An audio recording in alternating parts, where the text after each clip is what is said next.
So I'm Jared. I've been with 2 Minute Truck for a little over a year now. I actually just crossed my year mark. I got the certificate and everything. I kind of like the physical aspect of work and knowing that I'm young, it'll keep me healthy. And sometimes I like enjoying the hard work of it, but at the end of the day, it's accomplishing and I feel good about it. That's such a posh answer.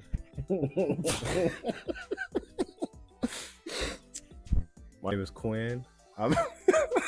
I've been with 2 Minute Truck for a year. I most certainly do enjoy it. What was the rest of the question? So what brought you to TMT? What brought me here? I saw a nice ad on Indeed, and I was like, this could keep me healthy and young and active. That's about it. And I saw the driving position. I like to drive. Drove semi trucks in the past.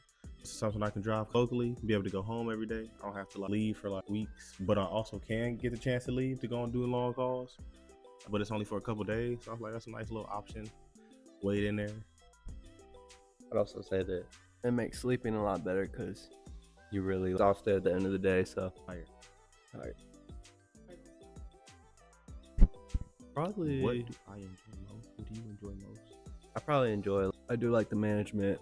I like everybody that works in the office areas, and then I get along with pretty much all the other workers, and especially like the dispatchers. I'm gonna go ahead and piggyback off that and say that I agree. It's the staff, the employees, the atmosphere here makes it easy to come in. Pretty much everybody's easy to talk to. I never had an issue with anybody. Yeah. I'd say when they schedule it, just to call and make sure they have everything down. But if it's a few extra boxes or a few little extra miscellaneous, then that should be good. Could you repeat the question? I'm sorry, I don't want to just answer it, and it's not like I heard it, and then you got to talking, and then I'm listening to what you're saying, and then forget the question as you answer, and I'm not hearing the answer. I'm hearing the answer in your question. That's not what I'm saying. I'm saying when you're saying it, and you're talking, I'm listening to what you're saying, so then I forget the question, and I'm preparing for my answer. I'm sorry, sir. No, I'm just trying to double check to make sure that I'm thorough with my answer when I decide to answer. The root. What tip would you give a customer who's not See, I figured that was the question, and I just wanted to double check to make sure. The tip that I would give the customer to make sure a move goes pretty smoothly for them would be try your best not to book a move last minute. You know what I mean? That will save you time, save you money. If you do book it last minute, try your best to get as many things ready as possible. You could be a customer and not get anything ready because typically 9 times out of 10, 10 times out of 10, we'll come and do everything we need to anyways. But again, it'll cost you more money. It'll cost you more time. You can't be as decisive as you like because we're going to be constantly asking questions on what's going, what's not going, things that we might need from you, or just curious about things you might need from us. It's just a lot smoother if you take that time beforehand to get ready for that move after you schedule it. Sometimes the customer isn't even the customer. Sometimes it's just the person that's paying for it. So if you have a business move or something like that, you might have a whole another person that's going to meet you there, and he or she doesn't even know what the items are. So be transparent with the people that you have coming to the move if you're not going to be there. That way they can explain to us what we need to do, and it's not 3 people sitting there or 4 people sitting there not knowing what's going on or understanding what to do for the move, pretty much. And then, like he said, know how many items you got, because again, it's no problem. We'll obviously take however many items the customer has, whatever they want to take. We'll spend the time and make sure it gets done. But to save them time and money, one of my biggest things is, I know it doesn't do the company as well, but I like to save the customer as much money as possible. You know what I'm saying? So they can refer people. Oh, these guys are quick. These guys were efficient. They worked hard.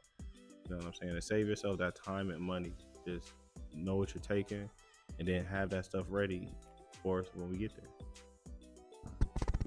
We're exactly that. We're great. Yes, we're efficient. I think we've we're only fast. had 1, 2, I don't even know, maybe 3 moves. We're hardworking. You don't even know we're exhausted. We only had a handful of moves that went maybe a little bit over the time. Usually we do it well under or just at the right time, especially when it's items that are huge, and then if there's a million extra items, we still end up getting it done within time or less than. If we can't get it to go under, we try our best to meet that time that was quoted for them over the phone. So at least what they were expecting to pay or estimated to pay, that's what they can still look forward to. And we're not going over in their budget or anything like that. No, we're amazing. You couldn't find a better pair here, in my opinion. Nope. Has Cam already done it? Cam and Cam and Dave.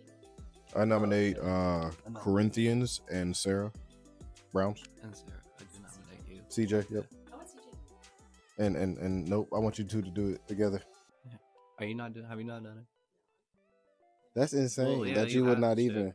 They need to see the face behind the arm. Yeah, exactly. Y'all are my favorite. So yeah, Damien, Cam, Sarah, CJ, Brody, every Brody, Every Brody. 2 Brody. 2 Brodies together would be fun. Andrew Eaton Ballard. I would say, yeah, either Wayne Steve. Hill, CJ, you, Ezekiel. Yeah. I don't got anybody else that I can think of that I would say like Sam. One more What question. about it? I really don't know anymore. I just had it, but like, I don't know. That box spring kind of killed me. Yeah, I still say block. Why would you be a box spring, Jared? It's because I'm kind of hidden, but like I hold the support a little bit. You and Batman the box he's spring, here. the backbone of TMT. I just- What I piece don't of? know. I feel like box springs are just chill. Like you see one and you're like oh, but Honestly, I don't know. I think I would be like a love seat. You don't think so? You don't think I'd be a love seat? Like just a single lounge chair love seat, like you can like it's just you sit there by yourself, but like nah, you can. if you're chilling. why would I be yeah, because I mean you can just kick back, relax, you know what I'm saying? You get comfortable in a love seat, you get warm, watch movies in a love seat by yourself or with someone. I could be alone or with someone. I feel like I have a comforting personality. It's warm. It's like a blanket. Yeah, and then you can sit in it straight up and watch what you want to watch, or you can kick the little what do you call that? That kicks out like the boom. The feet, the foot, You pull the lever, recline. pull the lever, crunk, and then it reclines. But like, what's the reclining part called? That lifts the feet up. The chaise of the love seat. A love seat in the box for you. I'd say absolutely do it. It's an amazing process. It's a connection that I made with staff and employees, something that I enjoy coming to see every single day. Honestly, advice, I would just, be ready to work. Be ready to have some good motivation. There's gonna be some days you don't want to come in. That's with any job, but make sure when you do come in, you're ready to come in with somewhat of a pretty good attitude. You don't want that to rub off on a customer or make them feel some type of way when you're out on the move. But I would just say be ready to work, have a will to want to get stuff done, you know what I mean? And just have a good attitude all around, because you're working with people constantly on a daily basis, whether that may be staff back at the shop, your partner out on a job, or a customer, or like he said earlier, their family members coming out. So that's the best advice I could give. Just come with a good attitude and ready to work, because it's a lot of hard work and can be exhausting some days, but proven to me time and time again that a lot of times it can be worth it. I would say just ask questions. I know it'll be like kind of nerve-wracking on your first day, just because you could be on just a 2-man, a 3-man, or even a 4-man truck. So, and also don't be a piece dodger. I'll definitely go for like the bigger pieces if you're new, especially with the guy that's been here for years or so, because it'll just get easier from there if you choose to like do the harder stuff rather than dodge a big piece and go for some boxes or some pillows or something like that. Well, pretty much just keeping communication with the customer for the most part, talking to them, asking them questions, making sure that we're handling their items with care. A lot of times the customer doesn't even like to be around. They'll say, all right, just let me know if you need me, and they'll come back every so often just to make sure things are going pretty well. But talking with them, joking with them, just constantly communicating throughout the move, and pretty much getting to know them in that time frame. A lot of times you're with customers for hours on end, so it'd be kind of awkward if you didn't even like try to get to know them in some way, figure out some things you might relate on, have another conversation that leads you into another conversation, and you never know, it might help you out later on in life just from talking to that one person for that day. And we had one customer, I forget his name, but he did a Google review on us, and he said like he felt like our our partnership, like when we move and stuff, like we have a good time and we laugh and stuff, but we also make the customer feel welcomed. And sometimes when you're moving a customer, they might have a lot of family over, or just a lot of extra people, so you want to treat them the same way like you're treating the customer, and make everybody feel like they're involved. And there was a lot of communication just because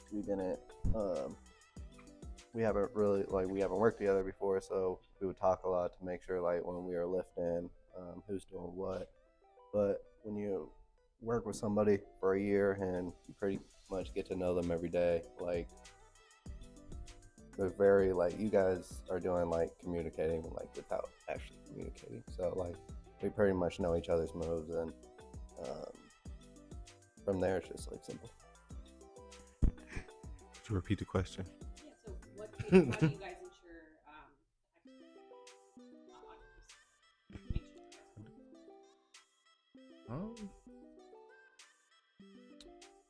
Again, pretty much the same. We communicated a lot when we first started working together, so that's how we kind of like made sure everything was running the way it needed to be. Just constantly asking questions and making sure that the person's good. But working with somebody for so long, it just got to a point where you don't have to say nothing the entire move, and you can pretty much communicate still and have a nice, effective move, pretty much, where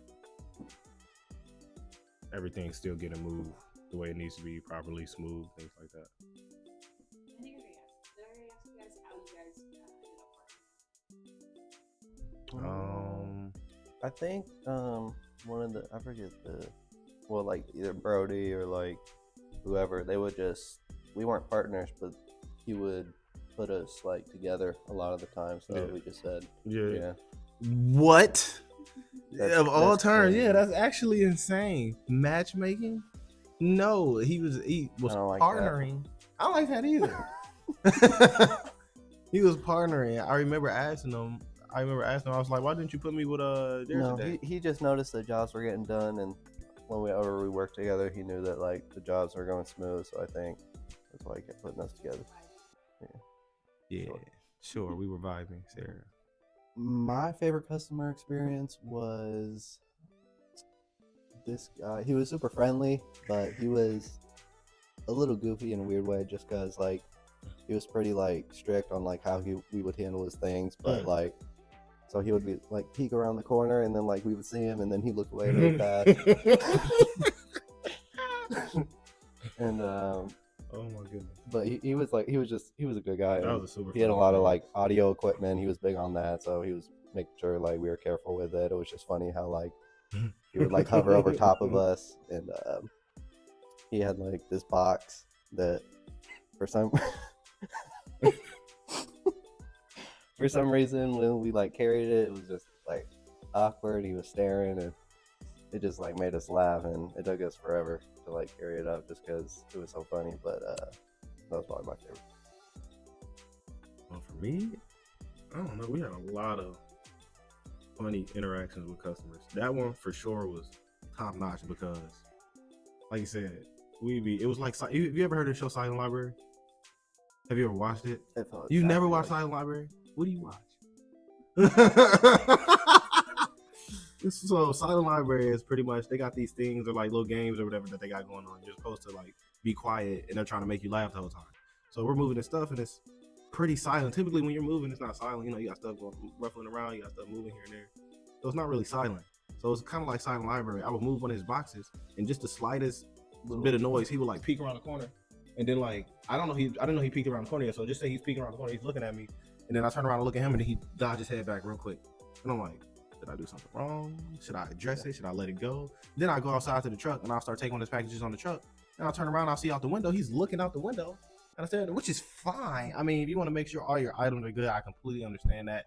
You want to make sure all your things are handled with care. However, hilarious. You can't expect me not to laugh, and then I don't want the customer thinking I'm laughing at them. But it was a funny situation when I see somebody peek their head out and peek it back in. Yeah. Pretty funny. A typical day. Coming to work, look for his car, make sure my partner's here. Get inside, might get a coffee, depending on if I was super tired or not. Go check out the truck while Jared stares at me, and I go out to the code alone. He doesn't like to help me, but I get all the supplies if we need them. If we need any supplies. We then get into the truck. We might go and grab a snack. He gets an energy drink. Every day. I get a sandwich every day. It's usually Wendy's. No, it's not usually Wendy's. I've since stopped getting Wendy's because I'm trying to get to the job a lot quicker. After our breakfast, we then give the customer a call, let them know that we're heading in their direction to get ready to start their day. We let them know how excited we are for their move so they can, like, you know, get ready to refeng shui their new spot. Get to the job, survey it, make sure everything's, you know, the way it needs to be, get the lay of the land, knock it out, have a little bit of fun with the customer, you know what I mean, a little jokey joke here and there. Depending on how long the day is, might stop for lunch, typically Chipotle. Yeah, nice little burrito bowl. Cane's. I don't eat it. Maybe Cane's. Apparently I'm wrong for eating Cane's because it has grease and it can make me sluggish and it won't make my abs look as chiseled as Jared's. Get back to the shop. Make sure we're good at the shop. We don't need anything else there. We're squared away. Go say what's up to Sarah and Emily and CJ. Chop it up. Yeah, for a little bit. Just to end my day, wind it back down. You know, I'm high energy after moving. That's about it. That's a typical walkthrough of a day that I like to say it is with me and Jared here. You actually describe the day or the morning? Was it? Yeah, because I'm about to say, if it was just the morning, why'd you let me go the whole